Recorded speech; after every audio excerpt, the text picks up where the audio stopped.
Good morning and welcome. I invite you to rise in body or in spirit as we join in singing number 361 from the Gray Hymnal, Enter, Rejoice, and Come In. Number 361.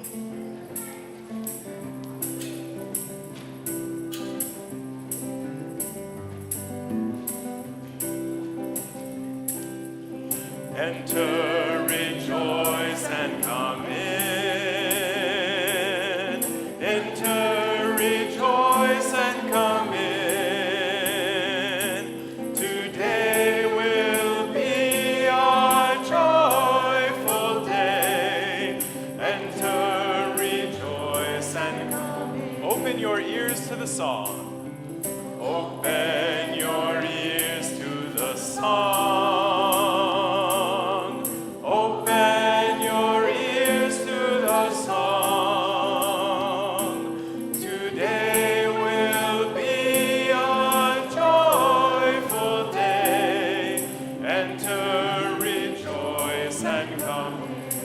Hearts, everyone. Open your hearts, everyone. Open your hearts, everyone. Today will be a joyful day. Enter, rejoice, and come in. Don't be afraid of some change. Don't be afraid of some change. Don't be afraid of some change. Today will be a joyful day. Enter, rejoice, and come in. Enter, rejoice, and come in. Enter, rejoice, and come in. Enter, rejoice, and come in. Today will be a joyful day. Enter, rejoice, and come in.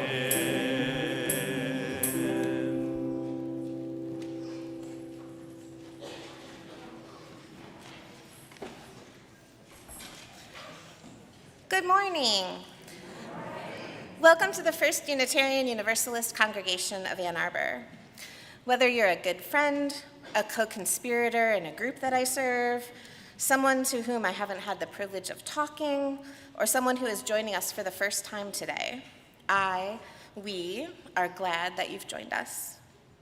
Our community has been thriving for 158 years, since 1865, and has evolved to now be accessible to us both in person and online.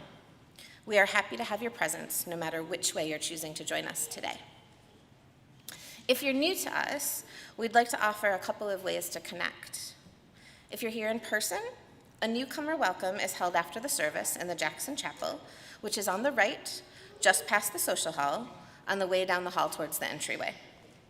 If you're visiting us virtually, we invite you to fill out our newcomer survey at uu.aa.org/newcomer survey. In addition, please know that you can reach out to any member of our staff team as you get to know us better. I am Ferrise, and I use she, her, hers pronouns. I serve our community as part of the Lay Worship Leaders Program, and I'm also a proud member of the Radical Welcome team. I'm so honored to be part of your worship leadership team today, which also includes Manish, Mishra-Marzetti, he, him, his, our senior minister, Barbara Lynn, she, her, hers, a member of the Lay Worship Leaders Program, Carter Smith, he, him, his, our acting director of music ministries, our fantastic tech team volunteers, and the McCleskey family, Dawn, she, her, hers, Matt, he, him, his, JJ, he, him, his, and Adele, she, her, hers, who will be honoring us with their gift of music. Thank you. For those who don't know, our congregation took a giant visionary project on a few years ago in order to collectively determine our congregational vision for the next 30 years. Under the wise and enthusiastic leadership of Alondria Williams, may E's memory be a blessing, and with the aid of so many volunteers here at UUAA and a sea of sticky notes, members' feedback and ideas were distilled into 3 priority areas: anti-racism and anti-oppression, climate justice, and radical welcome. I have personally loved diving into the principles of radical welcome and working with a team committed to working on this priority area within our community. We know that many among us are fantastic at being friendly and at welcoming newcomers into our midst. And we have a history, both as individuals and collectively, at embracing folks from some diverse paths. Radical welcome, as a concept, asks us to expand those intentions beyond invitation and inclusion. It invites us to allow our circle to change and grow instead of merely fitting more folks into the circle that we've already created. According to Bread for the Journey, a participant's guide for the Radical Welcome book discussion, radical welcome is the practice of embracing the presence, gifts, voices, and power of the other, the oppressed, silenced people on the margins of your church and/or society. It is a spiritual practice, deeply rooted in scripture, theology, and church history. It is an organizational practice, one that invites communities to reimagine the structures of their common life to make room for the power and the culture of the other. It takes passion, honesty, intention, and a comprehensive approach that addresses individual and institutional transformation. I'm personally excited about the idea of institutional transformation. I'm excited to be part of a congregation that has prioritized doing that work. I'm excited to be part of the team that is forging the path for that work. And I'm really excited to get to hear and learn from Barbara Lynn later in today's service about her perspective on making that work happen. Knowing that we are all here as individuals and as parts of groups that together weave a beautiful tapestry of community with one another. Knowing that we all matter and that the presence of each of us has the power to transform each of the rest of us. Together, we are called to worship.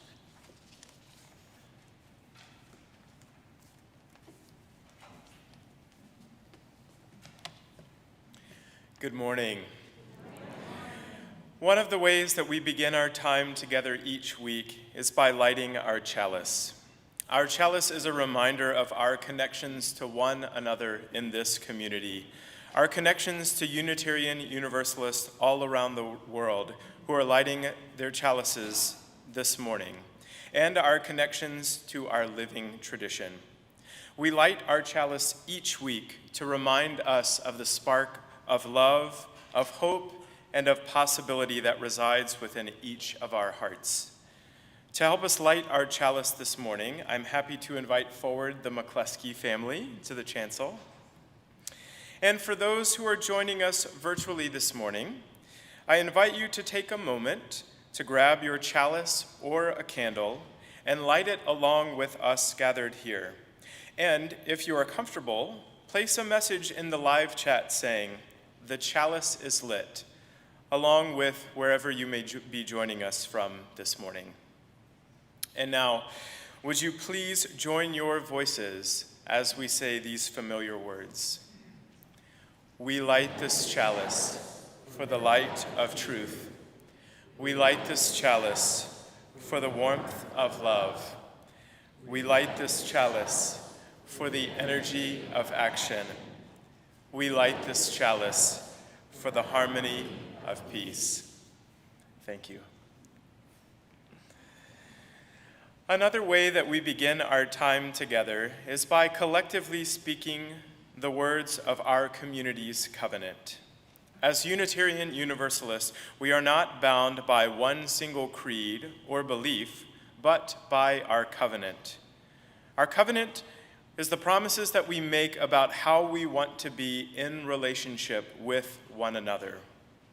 So whether you are joining us for the first time or whether you have these words memorized, I'd invite you to join with me in speaking the words of our community's covenant. The spirit of this church is love, and service is its law. This is our covenant with each other, to dwell together in peace, to search for truth in love, and to help one another. Thank you.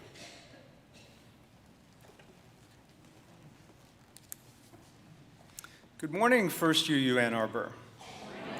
It's good to be here with all of you.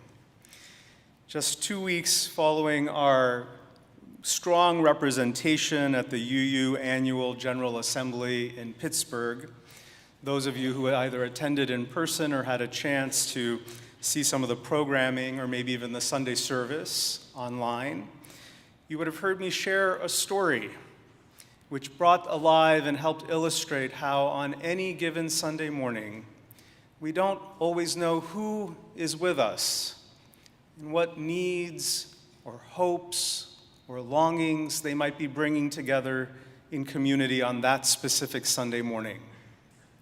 Every time we gather together like this, it is an opportunity to bring alive that spirit of radical welcome that can and does, in fact, save lives and transform lives. It's in that spirit we share with you this morning our Time for All Ages, a book entitled All Are Welcome by Alexandra Penfold and Suzanne Kaufman.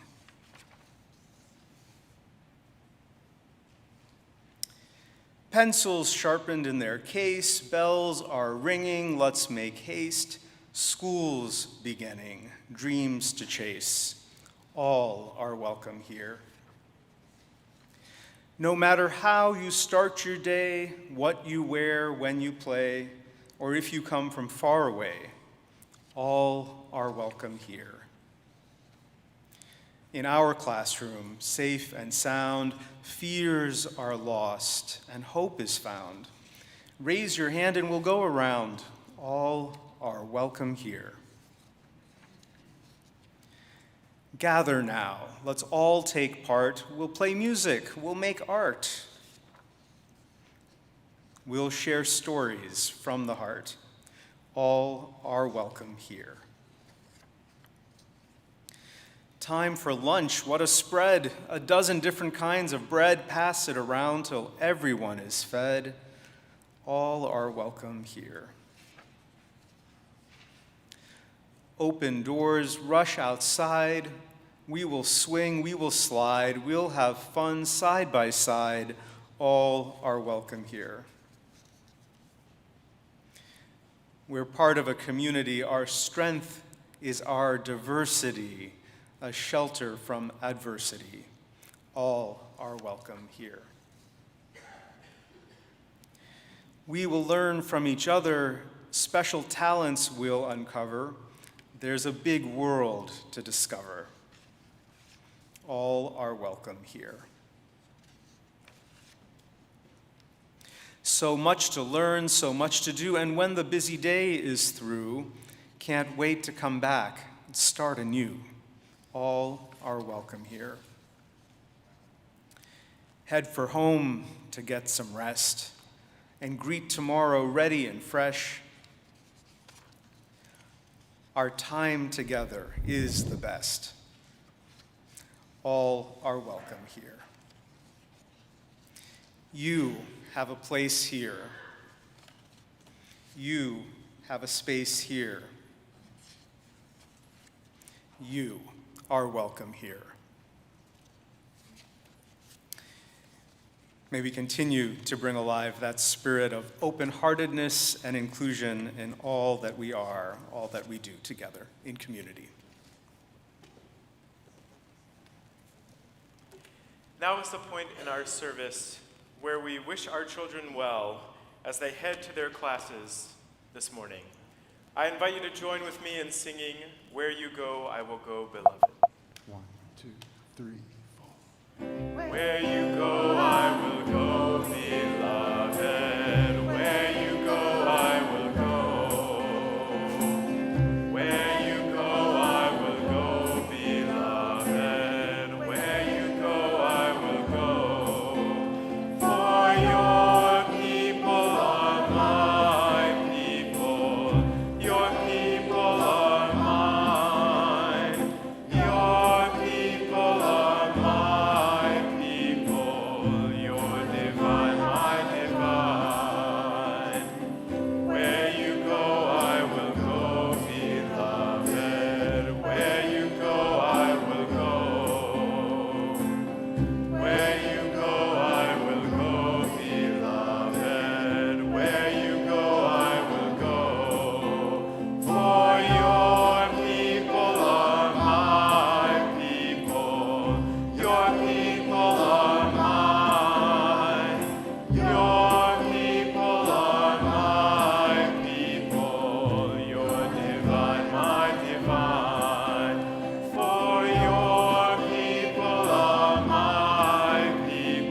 It was just about 3 to 4 months ago. My family and I were driving through Canada. It was the kids' spring break from school.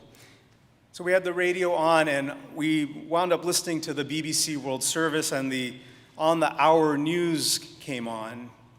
And as it did, the BBC was reporting on an important development related to climate change, that the country of Vanuatu, supported by a coalition of students called the Pacific Island Students Fighting for Climate Change, had successfully moved a General Assembly resolution through the United Nations that was then moving on to the International Court of Justice, asking the ICJ, the International Court, to issue an opinion on the obligations of member countries in the face of climate devastation increasing around the world.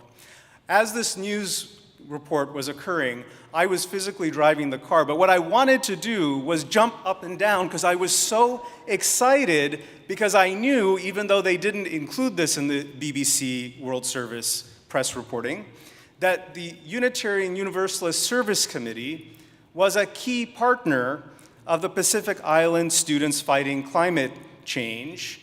And in fact, we'd provided funding to them so that they could do exactly this work at the United Nations and get the General Assembly resolution passed and take this issue to the International Court.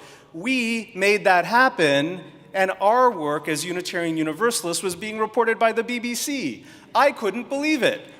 I was so proud of us. It was phenomenal. It was absolutely phenomenal. Jeff's back there. I was hooting in the car like, that's us. They're talking about us. We helped make that happen. Through our model of justice making, which we engage in here locally, but also it's brought alive at this level by our premier human rights institution in our denomination, the Unitarian Universalist Service Committee, we partner with organizations and activists on the ground who are actually doing the work to transform lives and make the world a better place. And we ask them, how do you need us to show up to support you in the work that you're doing, in what your needs are, what you need to live a more equitable, free, and just life? And then we show up and we do that. We do what those communities tell us. And we do this again and again. We did this in the South Pacific with people struggling in the face of climate change. But just a year earlier, I had seen and learned how we were doing this in what's now called Myanmar, formerly Burma. As a member of the USC board, we visited the Holocaust Museum in Washington, D.C., to learn more about how we, as humanity, are working against genocide, how we've shown up in the face of genocide in the past, but also today in the face of ongoing multiple genocides that are happening now. What I didn't know, while I knew that the Holocaust Museum pays deep and humble tribute to all those who tried to do the good work during World War II of saving lives, including the UUSC, which is specifically mentioned in the Holocaust Museum, particularly the work of Reverend Waitstill Sharp and Martha Sharp, Unitarians who helped found the USC through their valiant work. I also learned that there was a special exhibition at the Holocaust Museum specifically dedicated to the plight of the Rohingya, who live in both Burma and Bangladesh, being pushed out of Myanmar/Burma by the current military junta there, subjected to tremendous violence, living in refugee camps in Bangladesh. And we Unitarian Universalists, here as well, in a different part of the world, showing up to help support these struggling refugees. The list of how and where the USC shows up is long. I could go on. I could also tell you about the work that we're doing as Unitarian Universalists on the front line of Ukraine, supporting marginalized populations who are fleeing and are in refugee status in Poland. I could tell you also about the newer work I just learned about at this General Assembly, about how the UUSC is stepping up to support US-based internal migration. Now, this is a new thing that I'm learning about, but trans individuals and families in the United States, there is a long backlog of individuals and families that are seeking to leave hostile states in the US and move to friendlier or less hostile states. In fact, the need is so great right now that the organizations working on this don't have enough partners. There is room for us as Unitarian Universalists here in Ann Arbor to learn more about this work and do more, which I hope we will in the year ahead.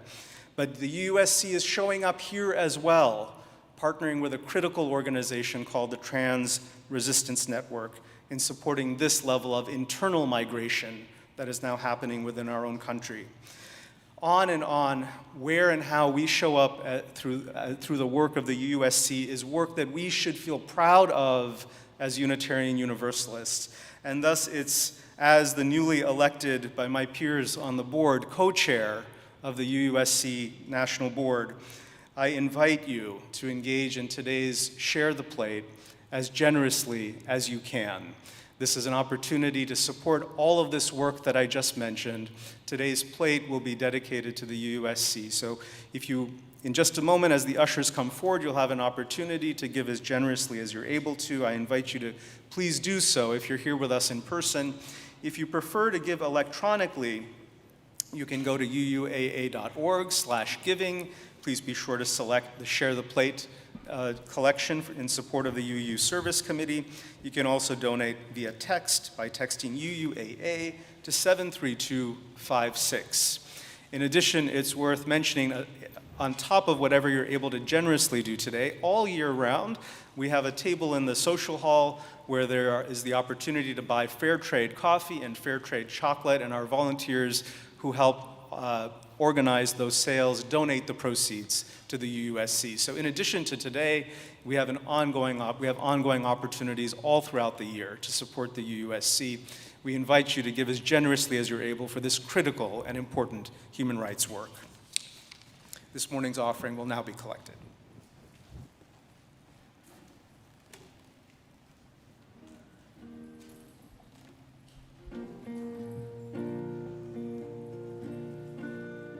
On a misty morning walk, I met a friend. We sat and talked about a place for us.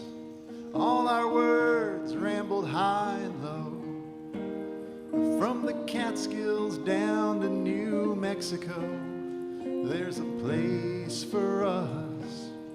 From the Coney Island rides out to the California tides, there's a place for us under a storyteller's tree, or on a riverbank down in Tennessee. There's a place for us.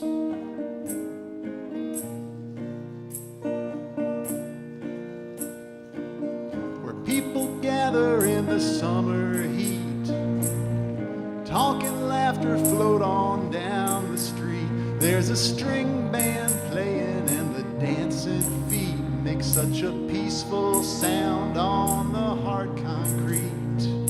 Ba, ba, ba, ba, ba. Ba, da, ba, ba, ba, ba, ba, ba, ba. Ba, ba, ba, ba, ba. Ba, ba, ba. From the town halls up in Maine to the windmills on the plains, there's a place for us where the farmer feeds the town and the high school band supplies the sound. There's a place for us when our borders disappear and the signs say you're welcome here. Where empty city lots become neighborhood garden plots, there's a place for us from the Rockies to the shore, when there's a land of poetry and open doors. Under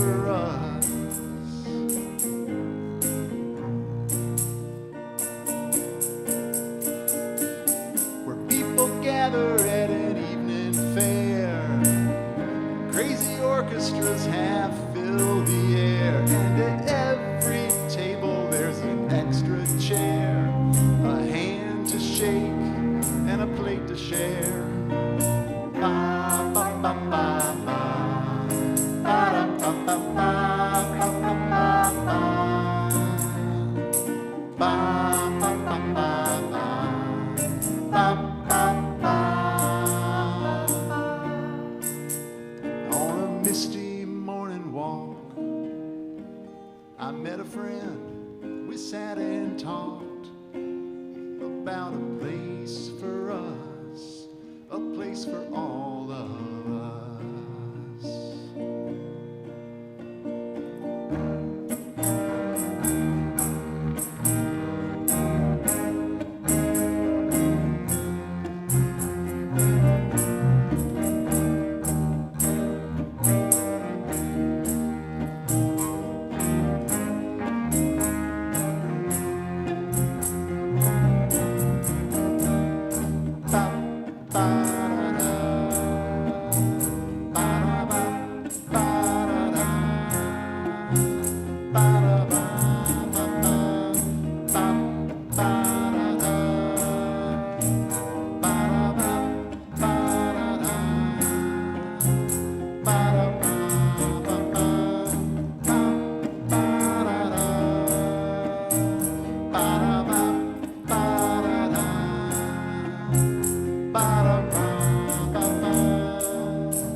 Thank you, McCluskey family.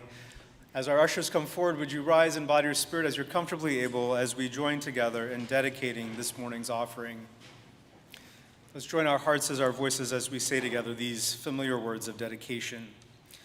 To the work of this congregation, which is weaving a tapestry of love and action, we dedicate our lives and these our offerings. Please be seated.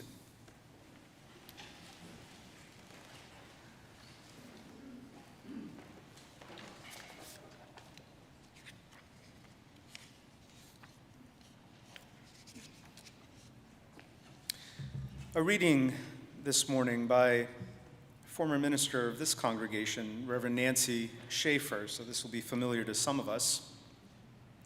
This is entitled, A Prayer for This Church. She writes,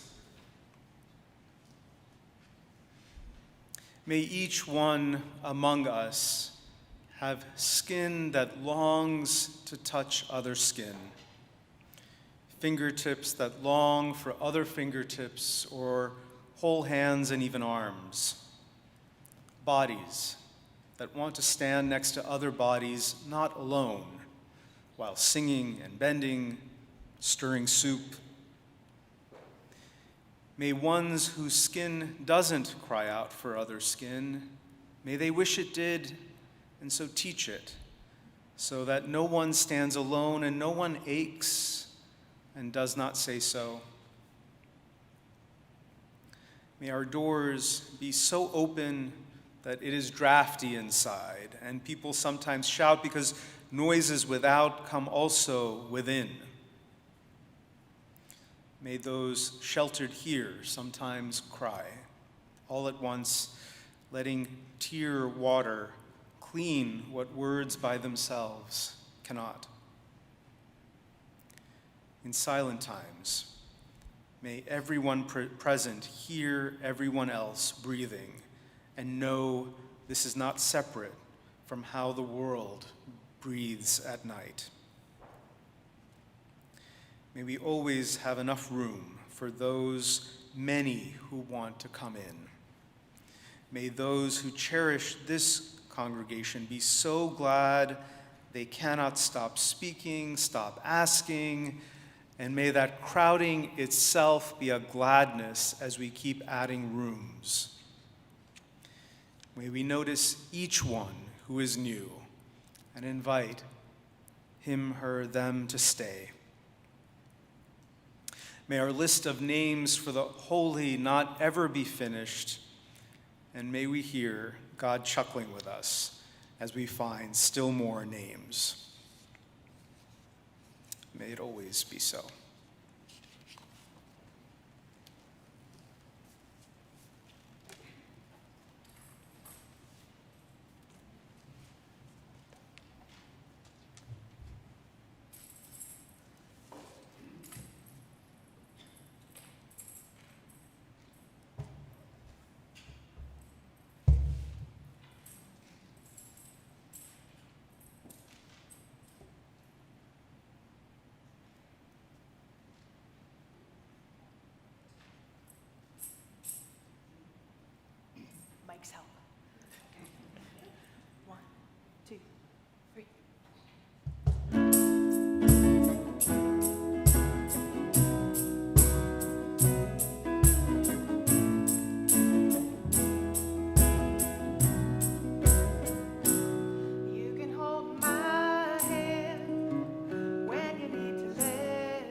I collect stories from my life, from books, from scripture.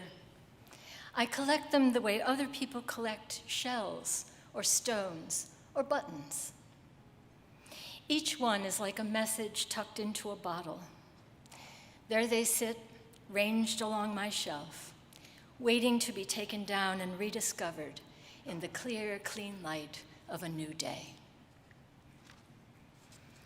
I'd like to begin this morning with a story about my sister Carol and her church. Carol was born with cerebral palsy and had many disabilities, both intellectual and physical. She walked with difficulty, had a pronounced speech impediment, and her manual dexterity was quite poor. In her last year, she used a wheelchair, had trouble sitting up, and could no longer eat solid food. Yet even as Carol declined physically, her joy and enthusiasm never wavered. More than anyone I have ever known, my sister lived fully in the moment, meeting the world with unbridled and unquestioning exuberance. I have missed Carol dearly since her death several years ago. May her memory be a blessing to us this morning. In the mid-1970s, a new group home was opened in Rockland County, New York, where Carol and I grew up. Sponsored by the Venture Foundation, Venture Inn was the first such home in the county, and Carol, along with 13 others, was an inaugural resident. As the home was getting organized and Carol and the others were settling in, Venture Inn began looking for a church that would welcome its Protestant residents. Answering the call was German's Presbyterian, a little country church set on a hill with its own lovely cemetery on the grounds. So began Carol's life as a beloved member of German's. Carol and her cohort were welcomed into the church as full members. Following confirmation classes, they were confirmed during a special Sunday service and feted afterwards in the social hall. Carol, proud and jubilant, wore a spray of flowers in her lapel and basked in the limelight. It was one of the happiest days of her life, and the church quickly became central to her life. She attended faithfully, and her distinctive voice could be heard every Sunday as she called out greetings across the sanctuary. My sister lived for such moments of recognition and belonging. Picture a Sunday morning, a small church with maybe 80 members in attendance, of whom some 10 to 15 are Venture residents, sitting together and taking up one whole section of the sanctuary.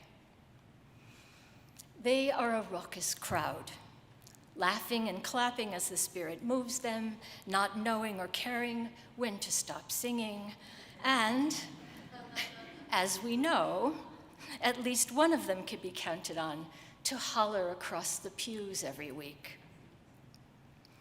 The disruptions range from relatively small and manageable to major productions.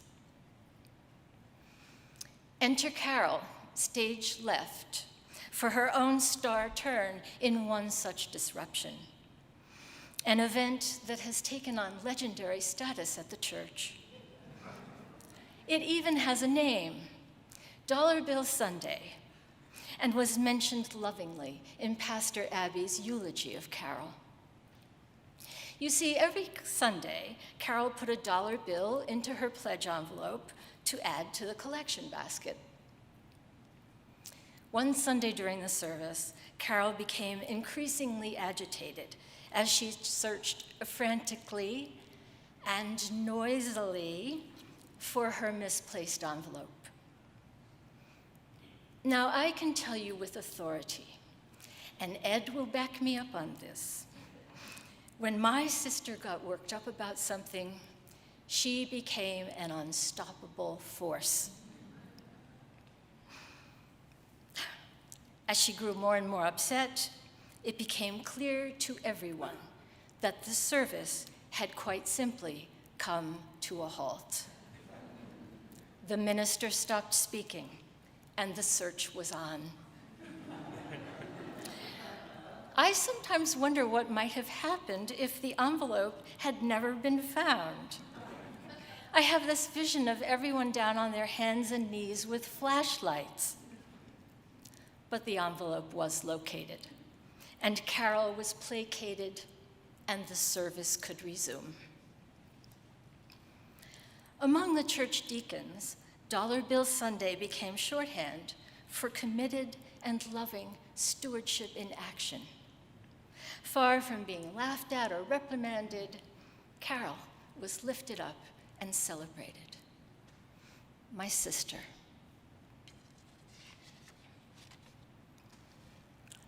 When Germans said yes to venture back in 1976, there was only one group home with a few Protestant residents. Over the years, more homes opened and more residents flocked to the church.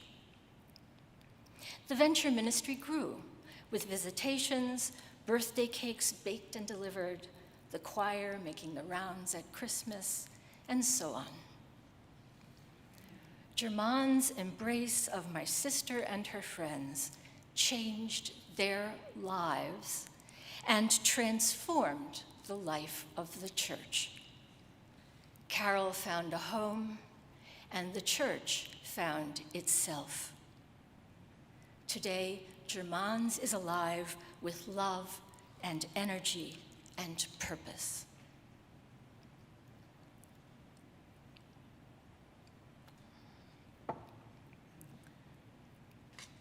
Carol's experience is as fine an example of radical welcome in action as any I have found anywhere.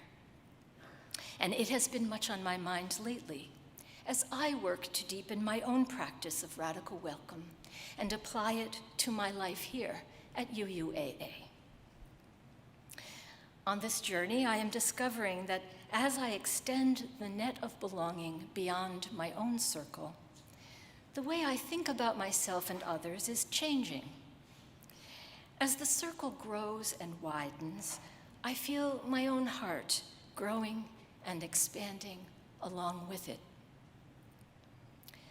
Radical welcome is changing me. Simply put, I feel myself emerging into a new way of being. This didn't just fall out of the blue. As Holly mentioned earlier, radical welcome is one of the 3 priority action areas to emerge from UUAA's 2050 visioning process. Holly and the rest of the Radical Welcome team have been working to bring radical welcome alive among us as it takes its rightful role in our life in community. True radical welcome challenges us to do the hard work of placing ourselves in the world. It goes beyond a greeting at the door or a smile in the social hall and becomes an attitude, a practice, a spiritual practice, as Holly said, a habit of openness and embrace. It goes beyond tolerance and inclusion and says a full-throated yes to new people and perspectives. With the yes of radical welcome, we prepare ourselves to be transformed. Radical welcome is the implementation of our first principle, which calls on us to affirm and promote the inherent worth and dignity of every person. As a UU Christian, I also find parallels with Jesus' commandment to love our neighbor as we love ourselves. With these teachings as our guides, we can feel ourselves held to a nearly impossible standard. And if we are honest, we are painfully aware that often we fall short. With that in mind, I have another story for you, this one from the Bible. As I've said, I'm a UU Christian, and it's hard to keep me away from the Bible for long. This is the story of the Canaanite woman from Matthew chapter 15, verses 21 through 28. And it goes like this. Jesus left that place and went away to the district of Tyre and Sidon. Just then, a Canaanite woman came out and started shouting, "Have mercy on me, Lord, Son of David. My daughter is tormented by a demon." But he did not answer her at all. And his disciples came and urged him, saying, "Send her away, for she keeps shouting after us." He answered, "I was sent only to the lost sheep of the house of Israel." But she came and knelt before him, saying, "Lord, help me." He answered, "It is not fair to take the children's food and throw it to the dogs." She said, "Yes, Lord, yet even the dogs eat the crumbs that fall from their master's table." Then Jesus answered her, "Woman, great is your faith. Let it be done for you as you wish." And her daughter was healed instantly. Now, I don't know about you, but I find this deeply disturbing. Jesus refuses this woman because she is not one of his people. He even goes so far as to call her a dog. But she persists on her knees, begging for the crumbs one would throw to a dog. It is ironic that the Canaanite woman builds on Jesus' table imagery, for Jesus is known and celebrated for his table fellowship, his revolutionary practice of radical welcome. And yet here is a woman on her knees before him, begging and being refused. In time, Jesus relents and grants the sought-after healing, yet still the story nags at us. Let's take a closer look. Those of you who have heard me speak about the Bible know that I approach the gospel stories metaphorically as opposed to literally. Proverbial storytellers often begin their tales with a caveat, reminding their listeners that even if the events did not happen exactly as told, still, nevertheless, the story is true. Likewise, I am always looking to decipher the coded messages hiding in the narrative, and this is especially true of the miracle stories, the ones where Jesus walks on water, say, or heals the sick. Now, I believe healing can take place on more than one level.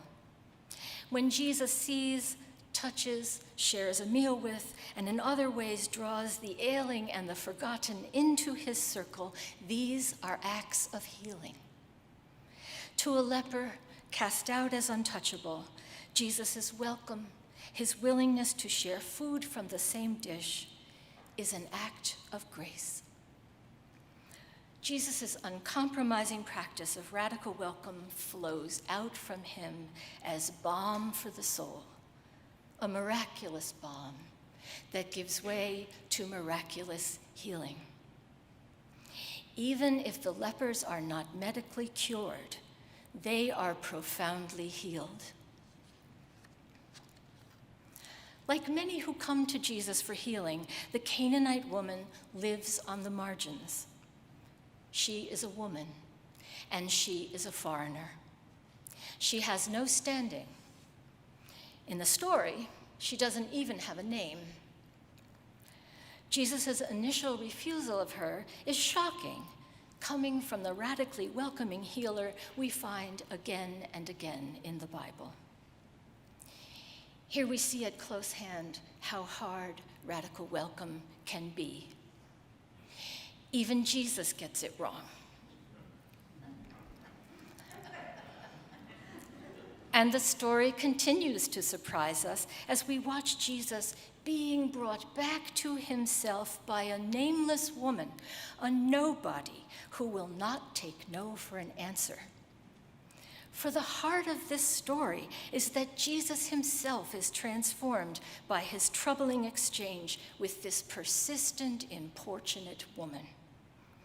When he finally extends welcome to her, when he says yes, he is stepping into his true nature, because that's what radical welcome does.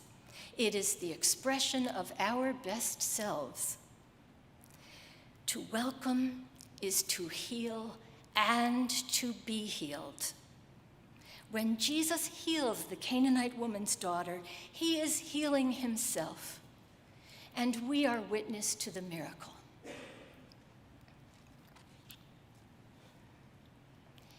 In both of these stories, a petitioner comes looking for favor, and the answer is yes. Once that yes is in motion, everyone undergoes transformation, and the healing comes full circle. It isn't always easy. It doesn't always catch us at our best. But when we rise to yes, we find ourselves and our place in the world. The lesson is clear. When someone, anyone, comes to us in search, our welcome must be deep and true and radical. Only then will we widen the circle of belonging and find our true selves. I see someone approaching from afar. It is someone's sister, our own Canaanite woman, hungry and hopeful and carrying the seeds of our future in her heart. At first, we may not recognize her as one of us, yet we can feel the yearning that draws her to our doorstep. What transformation will she bring to us, and what miracle of grace will we offer her in turn? Let's meet her on the road, clear a place for her at our UU table, and find out. May our hearts be open. Amen.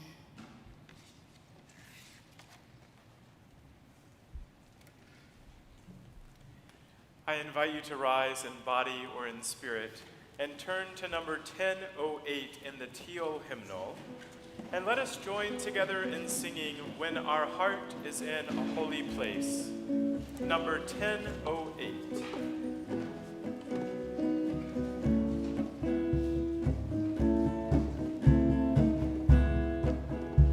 When our heart is in a holy place, when our heart is in a holy place, we are blessed with love and amazing grace. When our heart is in a holy place, when we trust the wisdom in each of us, every color, every creed and kind, and we see our faces in each other's eyes, then our heart is in a holy place.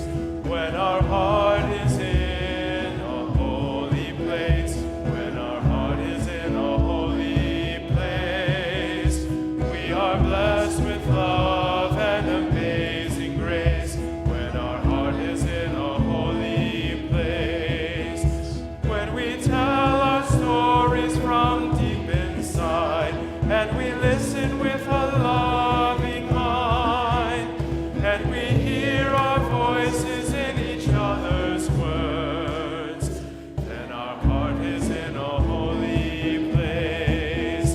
When our heart is in a holy place, when our heart is in a holy place, we are blessed with love and amazing grace. When our heart is in a holy place, when we share the silence of sacred space, and the God of our hearts stirs within, and we feel the power of each other's faith,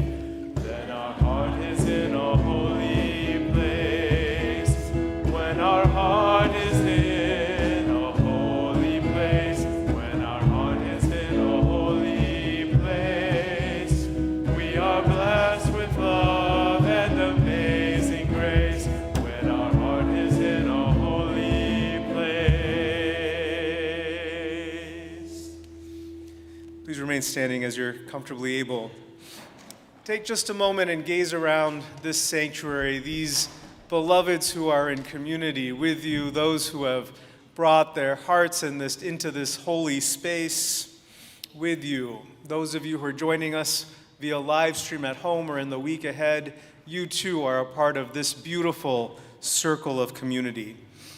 Go forth trusting that goodness inside each and every one of you, that exists inside each and every one of us, that longing to be kind and caring and compassionate, that longing to show up as a positive force in this world, as someone who is helping build justice and transformation for others. Such is our deepest calling, the calling that resides inside each and every one of us. Know that you are held in this community and supported in that longing and in that being until we are together again. Go in love, go in peace. Blessed be.